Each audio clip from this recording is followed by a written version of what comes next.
പാലക്കാട് വാളയാറിൽ ലഹരിയുമായി അമ്മയും മകനും പിടിയിൽ. എറണാകുളം സ്വദേശിയായ അശ്വതി, മകൻ ഷോൺ സണ്ണി, കോഴിക്കോട് സ്വദേശികളായ മൃദുൽ, അശ്വിൻ ലാൽ എന്നിവരാണ് പിടിയിലായത്. ബംഗളൂരുവിൽ നിന്ന് വിൽപ്പനയ്ക്കായി എത്തിച്ച ലഹരി മരുന്നുകളുമായാണ് എക്സൈസ് സംഘം ഇവരെ പിടികൂടിയത്. ബാംഗ്ലൂർ പോയി ബാംഗ്ലൂരിൽ നിന്ന് അങ്ങനെ വാങ്ങിട്ട് വിൽപ്പനയ്ക്കായിട്ട് വാങ്ങിട്ട് വരുന്നുണ്ട്.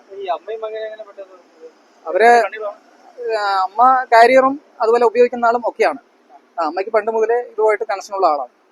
അപ്പം പിന്നെ മൃദുലും ഇവരും കൂടെ ചേർന്നിട്ടാണ് ബാംഗ്ലൂർ പോയി സാധനങ്ങൾ പർച്ചേസ് ചെയ്ത് വിൽപ്പനയ്ക്കായിട്ട് കൊണ്ടുവന്നു.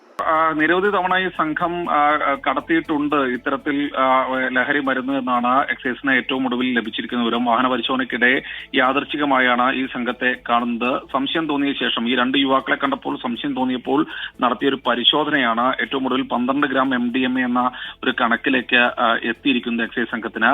എന്തായാലും ഈ അമ്മയും അശ്വതിയും അതുപോലെ തന്നെ ഷോൺ സണ്ണിയും മാതാപിതാക്കളാണ്, ക്ഷമിക്കണം, അമ്മയും മകനുമാണ് എന്ന തരത്തിൽ ആദ്യഘട്ടത്തിൽ എക്സൈസിന് വിവരം ഉണ്ടായിരുന്നില്ല. പിന്നീട് നടത്തിയ കൂടുതൽ പരിശോധനയിലും ചോദ്യം ചെയ്യലിലുമാണ് അമ്മയും മകനുമാണെന്ന് എക്സൈസിന് ബോധ്യപ്പെട്ടത്. ഷോൺ സണ്ണി ആദ്യമായിട്ടാണ് ഇത്തരത്തിൽ തങ്ങളോടൊപ്പം വരുന്നത് എന്ന് പറഞ്ഞിട്ടുണ്ട്. എന്തായാലും 18 വയസ്സ് പൂർത്തിയായിട്ടുണ്ട് ഷോൺ സണ്ണിക്ക്.